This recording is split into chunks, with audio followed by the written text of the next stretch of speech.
Hey everyone, it's MatMadik Gamer Dan. Hey, hey. Yeah, good news by the way. Sorry to speak on your behalf, Gamer Dan, but it looks like some games are coming, some gameplay videos are coming from you. Is that the case? It is. I've been really enjoying playing Banjo Kazooie. I figured, I know we were going to review, could choose between the Bear and the Bird or MGS, but I'll do Bear and the Bird and then do MGS. And I'll ease myself into this gameplay doing thing, and don't expect kind of ooh, oh, shocking reactions. I want to talk about the game in the context of the time period. I want to talk about the company, what was happening in gaming at the time. So yeah, I'm going to show you where all the items in Banjo Kazooie and then Banjo Tooie are. Ah, Then man. we're going to do Metal Gear Solid. I'm going to work my way through Metal Gear Solid. That I'm a lot less confident in, but freaking love that series.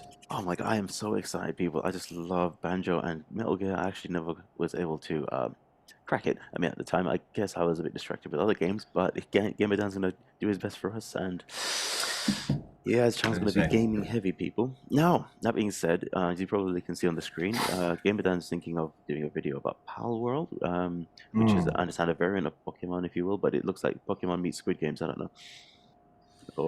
Yeah, kind of. It's basically it's a Pokemon aesthetic to a survival game. So Um, people are arguing, oh, it's a rip-off of Pokemon. No, the monster collecting genre was around before Pokemon. Pokemon was just the Fortnite. It was the one that had the best aesthetic, the best presentation, and blew up. One of the first. And that ostensibly means that it has no claim to that genre. Other people have come out. I mean, Cassette Beats came out recently. We've had lots of other, um, even Digimon is yes, still making Digimon, I was going to say that. games. So, yeah, there are other games coming out. But Palworld, it's a little bit, because it's such a cute aesthetic. And people have argued that the pals in the game are so close to Pokemon.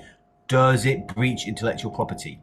And it's an interesting conversation about where does the line of IP, intellectual property, trademark, and copyright all lie? Mhm. Because there is layers to this. It's like an onion, layers. Yes. Well, in that case, let's jump right into it. We got RGT 85 with a video about the latest controversy on the matter, and let's just have a look at this onion peeling excursion.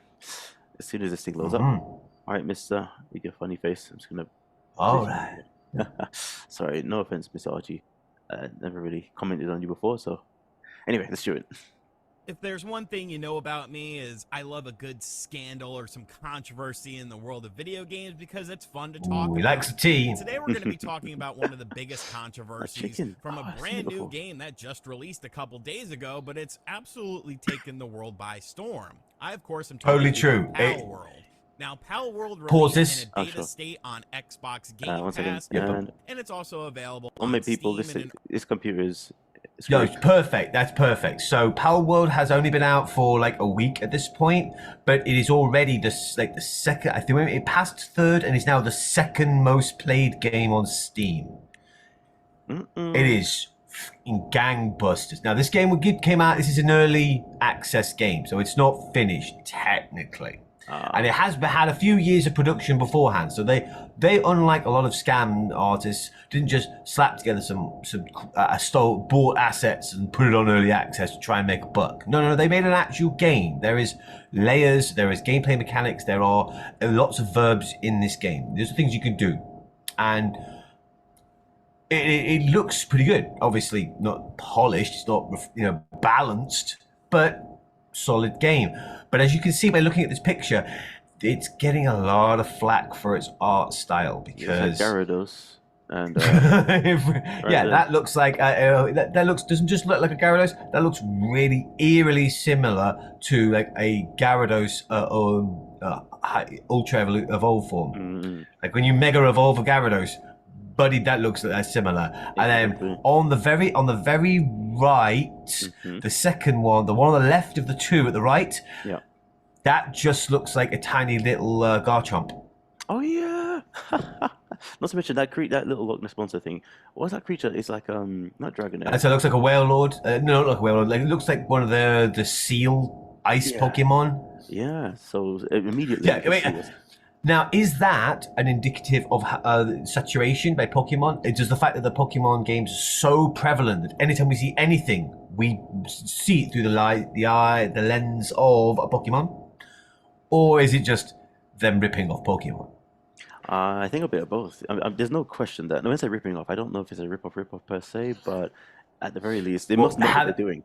is a seal with fluffy elements a ripoff? I'd argue no, even though it does look a lot like it. Well, let's see then. Let's keep going. Let's keep State going. of the game as well. But overnight, this game took over the world. There's over 1 million people playing the game at once. Over 4 million people have bought the game on PC. It was available on Game Pass as well. It's essentially a game in which, you know, there's some Pokemon influence in it. There's 100 different creatures in the world called pals that you have to basically try and capture. You do that by battling them and then getting them in a little pal ball thing. There's a lot of resource gathering and crafting in the game as well. You're constantly building stuff. You can make the pals work for you as well to gather different resources. You're constantly leveling up and trying to build more stuff. There's PvP elements in the game and PvE stuff in the game. Come on. It's a game that has a long way to go before it's actually a game and like something that's gonna really be huge. But I don't even think it matters anymore because the game has probably sold well beyond what the team anticipated it was going to sell in just a matter of a few days. Now, where does the controversy come into the game? Well, there's a couple different controversies. First and foremost, let me just say this. I have played Palworld for about 3 hours, and I did not like it. I don't think it's fun. I'm not a big fan of resource gathering and building my own stuff. I don't like the combat in the game. I think it's very stale and boring. Now, the Xbox version, which is what I played on Game Pass, allegedly, that's like a few builds behind the PC version. So supposedly the PC version is a little bit more polished, but just navigating through the menus and stuff like that, it's a very cumbersome experience. And if I would have paid money for this, I would have been like severely disappointed. But I can understand why people like this game, and I'm not going to try and rain on anyone else's parade. I'm just being open and honest with you guys that the gameplay is not for me. Now, some people are complaining, the Pokemon community, in fact, are complaining about the fact that this game feels like it takes a lot of inspiration, we'll say, from various Pokemon designs. And this has become a whole huge thing where Pokemon fans are like, nah, they copied Pokemon and they made it a bad game or something like that. I don't really know. Like, Pokemon fans shouldn't be talking any sort of trash about any game, considering how Scarlet and Violet came out. Like, at least this runs a little bit better than those games did, and those games never will. As far as taking inspiration for the designs, I mean, maybe, but this isn't the first Pokemon clone to ever come out. What about Digimon? Does nobody remember Digimon, Digital Monsters? Like, that was a thing that came out right alongside of Pokemon. There's been all sorts Exactly, of, wasn't a clone, it was parallel. Where you capture weird Sega and Nintendo. creatures, Dragon Quest monsters. Like, this isn't exactly a new concept. So, all because some designs look similar, I don't necessarily think that's indicative of theft. Okay. So what's the controversy then? Look, I had to lay out all that groundwork before we got any actual controversy. Well, it seems like a hot word in the video game, in the world right now, but especially in the video game industry, is the word AI. Because AI, the computers are coming. This is why I wanted to talk about this. Because they're idiots, and the computers are coming. Okay, they're gonna. People are scared that they're going to take jobs. You know, they're going to do this, they're going to do that. They can do writing, they can do animation, they can do character creation. AI is a very powerful tool, and we're just in its infancy. So now we're seeing all this sort of backlash towards AI, and probably rightfully so. As a consumer, you know, you might kind of overlook it, but there's a lot of dangers that are going on with this. And really, I mean, man, it just doesn't seem like a good idea to me, the whole AI revolution, but it's here. You know, we waited too long. It's already here, and people are already using it. Now, people are accusing Palworld of using AI in order to generate their PAL characters and potentially generate parts of their game. Because when you look at the studio behind the game, there's some very interesting stuff. So that's the kind of stuff we're going to delve into with this. So this is a Twitter thread made by Zetri. Pause. I'm not familiar with. Okay. So there are actually 3 major controversies swirling around this game. 2 of them have been resolved, but this one hasn't. Right. So the first one was, they were using Pokemon models. Wow. No, they're not. The guy who was citing evidence on the Twitter, sorry, X, he was basically looking at the models and superimposing them over each other and saying, look, that when you superimpose the models together in the right position, they are too similar to be non-stolen. They must have been stolen and just adapted. But he later recanted that by saying, hey, he was a beloved Pokemon fan and he forged the evidence. That dropped like yesterday. Okay. Second one was that it was early access. They were going to be arguing about intellectual property. Were they stealing ideas from Pokemon? Were they stealing character designs from Pokemon? Well, Palworld the company for Palworld is a Japanese company. Nintendo is ostensibly Game Freak, and Palworld's parent company are both Japanese companies. And funnily enough, unlike the European Union and the Americas that have fair use laws in IP use, Japan doesn't. Japan has no instituted fair usage law, meaning you can't use their products, any games, any manga, any anime you want for critical, for discussion, for educational purposes, or even in a transformative way. Not without a thumbs up from the company.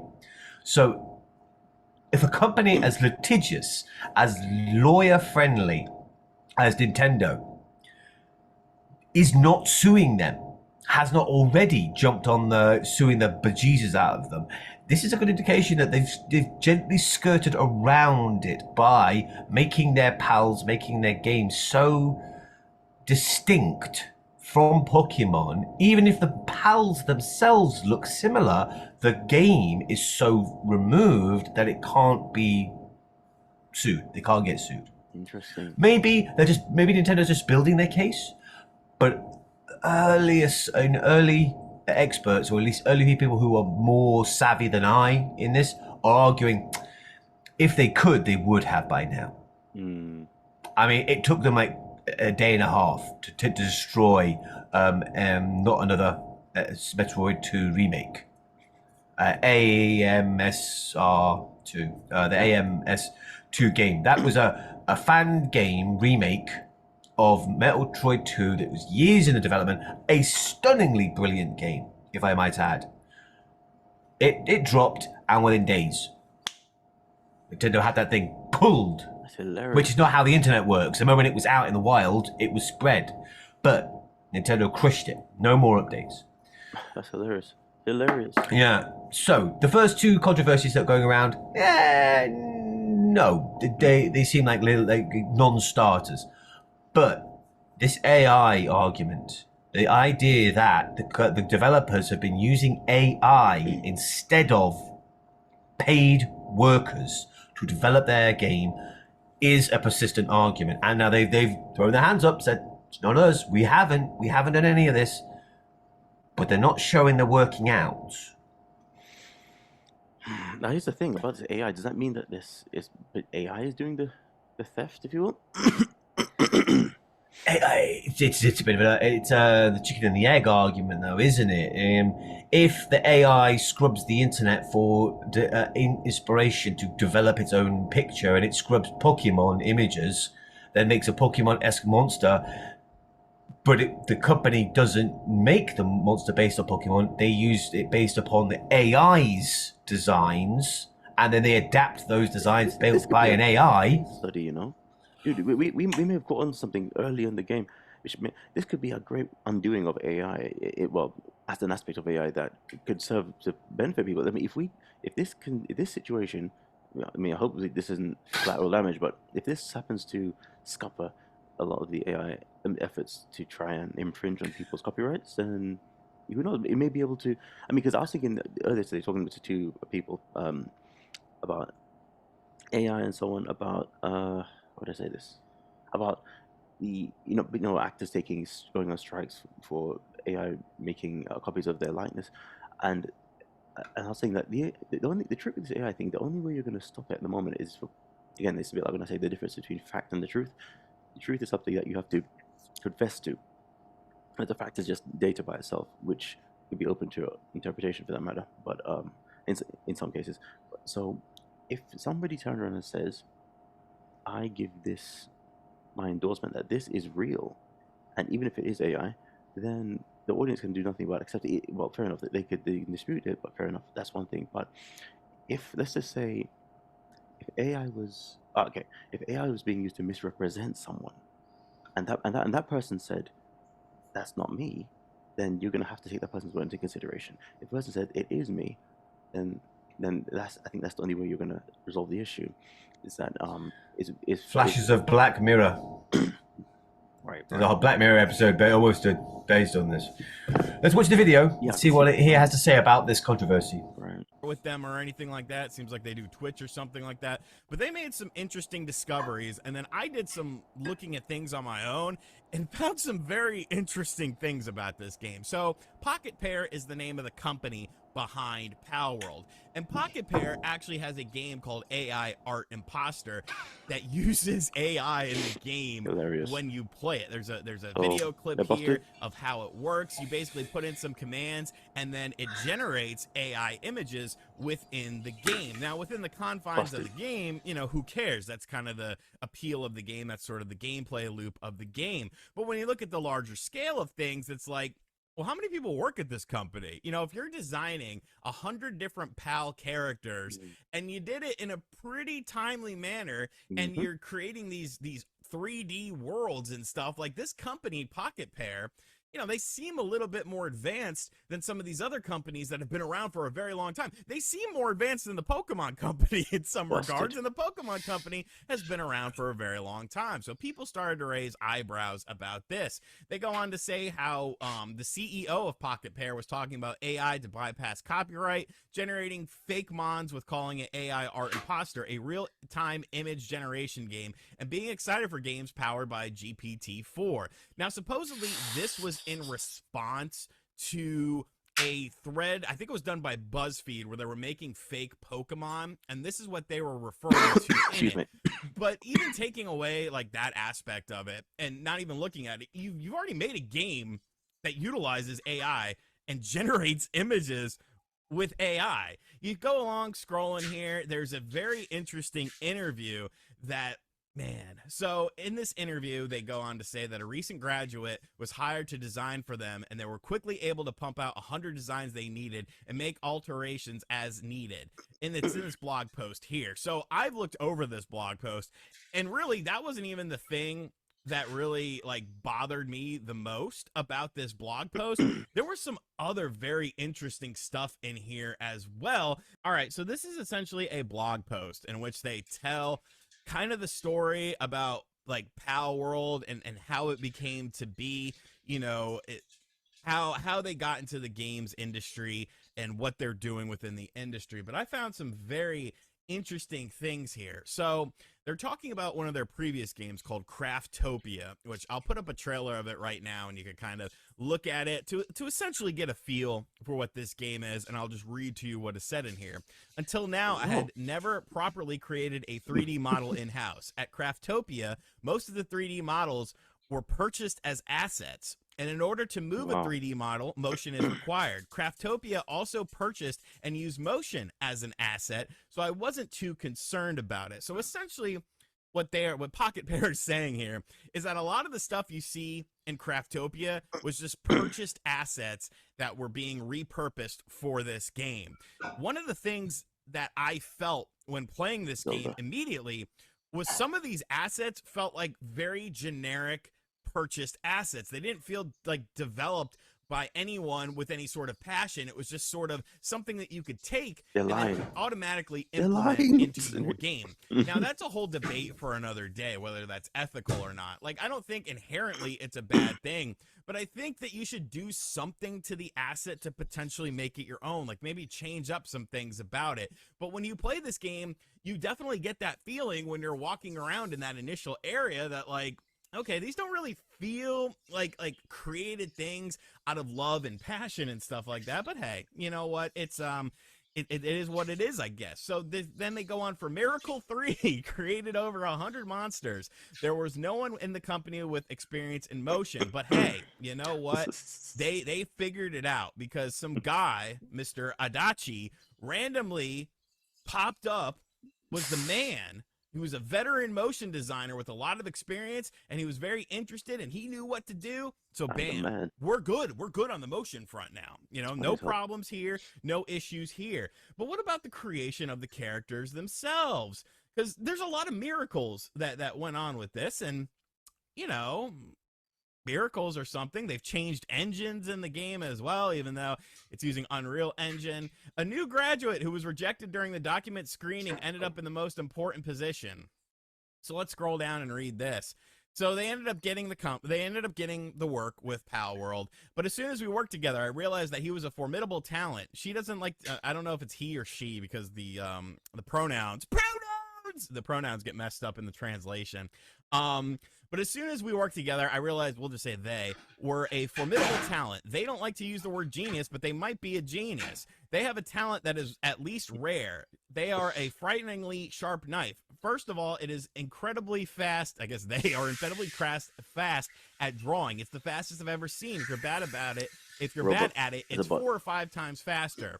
So this mystery person happened to come along and be like, hey, I could freaking draw up these pals in the game for you. No problem. We can get this ball rolling and we can make this magic happen. And yeah. So, you know, there's a bullshit. There's a lot of questions that I have about this, and I think that's where a lot of people lie, because I don't think we'll ever get a concrete answer as to whether or not, you know, Palworld is using AI assets, and, you know, the pals were created with AI and the game is using purchased assets or something like that. You might get little, you know, quips here and there about it, but I don't think we'll ever get a definitive answer. But I will say a lot of these things do raise a lot of eyebrows. Now, you know, coincidences can happen. You know, we can't sit here and say that, you know, a guardian angel doesn't exist if you've been someone who's experienced a guardian angel moment, because, I mean, I actually have in life. Couple times, really. I probably should be long gone by now. So I'm not going to try and discredit that, but I do find it a bit odd. I could say odd because that's a nice general word. I do find it very unique that all of these pieces, all of these people just happen to come along at the right time, especially when you have a game that used AI creation before, and you've admitted to purchasing assets and motion assets and using them in game off of storefronts and just repackaging it and using it as your own. I'm not saying that that's a bad thing, but kind of the sum of all the parts does make an interesting situation. But then we have to get to the other question is, should the consumer really care? You know, if someone's having fun playing the game and they're enjoying the game, does it matter that it was made by AI? Should that diminish someone's enjoyment of the game? Like, who's to say? You know, people are going to have varying opinions on this, and that's kind of why I wanted to make this video, because I want to hear all opinions about this. You know, do you care if a game is made using AI or generated assets based on AI, or purchasing assets and using them in their own game instead of creating something from the ground up? Does the creation of the game matter, or does the final product matter? And that's what you're interested in. And there's no right or wrong answer either. I don't want to see anyone, you know, shaming someone because they don't necessarily care. They care about the final product, and, you know, other people care about the process that is used to make it. There's no right or wrong answer here. I just want to hear some answers, because I think this is a conversation we're going to be having for years to come, and who knows? Maybe RGT is an AI after all. Let me know what you think about this situation in the comments section down below. And as always, guys, thank you for checking out this video. If you are new to the channel, make sure you hit that subscribe button, like, comment, and share. Share this video around. Let's get this going. All right, RGT. Yep. It's time for us to have a bye chat now. Thank you. So, do you want to skip back to a better image? Oh, sure. There you go. Or this one. There we go. That's nice. Nice. That's fine. Okay, so the argument of AI generation. He mentioned that the parent company had previously made their own AI generator, character generator. He also argued that the story, the official story, is that an individual came in, an artist was hired to design these monsters, these pals, but they bought the assets for movement. And then some genius stepped along and was able to take the assets and the images and somehow make it all work. Pied Piper. Now, hiring a nobody to do your work, game companies have been doing this forever. They bring in staff, they make them do the work, they drain them dry, and then they kick them out, and sometimes they don't even put their name on the credits. Oh, no. You know, Rockstar with LA Noire. That went through a few different companies, and a number of people who worked on that game, whose work is still in the game, were not on the credits because they weren't part of Rockstar at the end. They were one of the companies that got chewed up and spat out during the process. So that, hiring a nobody to make the designs, I get that. I could believe that because the designs aren't that complicated. They aren't that unique. I think one of the arguments is that, they look like Pokemon. Yeah, because Pokemon designs aren't that elaborate. Some of the more bigger monsters, the legendaries, the pseudo-legendaries, they're quite complex. But the basic ones, it's a freaking mouse. It's a freaking bird. And a lot of the pals are the same. So some dude coming along going, yeah, I'll design you 100 random monsters, and going, well, I played Pokemon White last night, so let's just I just, subconsciously creating a connection there, perfectly reasonable. Mm-hmm. It's the motion that gets me. I'm like, yeah, that now you're stretching my sense of credibility. Now, some nobody appeared out of nowhere, a genius, a super sharp tool came along. Sorry, knife. He said knife. I'm in my brain. I'm thinking, yeah, he's a fucking tool. But he just comes along and makes it all work. Buying store-bought assets, including motion, to your models, I got no problem with that. And he says, the early games, there's lots of store-bought assets. Yeah, it's grass and trees and rocks. Who the hell wants to spend time and energy, designing their own rocks? It's background detail. You put the energy into the stuff that you're selling, the pals. Okay, yeah. Seems fair. You buy a bunch of background details and textures. I mean, the grass. I've seen that grass in 100 games. Yep, right. The same. It's probably just store bought. Most of the stuff. That's why they're walking around the area and like, yeah, this feels familiar, because I have seen it before. But you're here for the pals. You're here for the gameplay. You've got 3 days to build a base, gather pals, use those pals to build that base. That feels like that's a survival game. Now, but did they use AI? And is it a bad thing? They built the AI engine. It wasn't like they used someone else's. This is a company that made their own AI engine. I would say that ends at a certain level of legitimacy. Like, we used AI. Yeah, we built our own AI. Good point. Very good. Yeah. You didn't just take someone else's. Oh my goodness, Gamer Dan, we're coming to the last 10 minutes. I guess what a shame. I have to. Let's wrap this up. Yeah, okay. My 2 cents or 2 pence. I don't know. In the UK. I'd say, all right. I think it's going to come down to this. First of all, this game looks awesome. Except that I'm glad that he mentioned what it feels like to actually play it. It looks on everything. Yeah, so that's one thing. And when it comes to the look of the actual character being generated by AI or not, like I was saying earlier, I think we're gonna have to know where around it. Again, we had this chat. Me and this chat on the channel, Gamer Dan and I were talking about a lot of controversial topics, including Mr. Muskie and so on. And personally, one thing I would say about him in his defense, if you will, is that he did say both everybody from either side are going to be annoyed with his final product. So I was like, okay, fair enough. So you were annoyed. So that being said, I think in that going with that train of thought, you're going to have to run into it. You can't avoid it. So I think what's going to happen is artists, because here's the thing, people are worried about being outdone, whereas people always seem to be forgetting that AI doesn't, even though you can program it to run on autopilot, it still doesn't want anything. You can try and program it to want things, if you will, but it doesn't really have real preferences per se. It's everything will be based in logic, if you will. Whereas some things that we like are just mysterious and so on. And some of the things that sell the most are culturally based, which is reality based and so on. And that doesn't always translate directly to what we even put online, let alone get on some sort of record. So I think at the end of the day, when it comes to what's better, handmade or AI made, you're gonna have to use AI as your new pen at some point, and you have to use AI better than the next person, which is going to be weird because you think, well, if AI is doing this, isn't AI do the thinking for you? Well, I say no. A computer only computes. It doesn't think. And thinking involves that feeling. The what do you call it? Ethos, not the pathos, which is supreme authority, and the logos, supreme logic. You gotta have the actual. A computer can't adapt. Yeah, it's got its own system. Now, of course, you can try and trick it. You can. Everyone can think, oh, I can. You trick a computer. Yeah, a computer will do one thing really, really, really, really well. An AI is just able to aggregate a lot of information or a lot of similar things into one thing. You want to draw a picture? Okay, this thing will draw a picture, but it's never going to be a great picture. It's just going to be a hodgepodge. Mm-hmm. It's because it doesn't know what a good picture is. It just knows what has been done, and this is what these pictures look like. So I'll just take this and this and this and this and this, and then make it.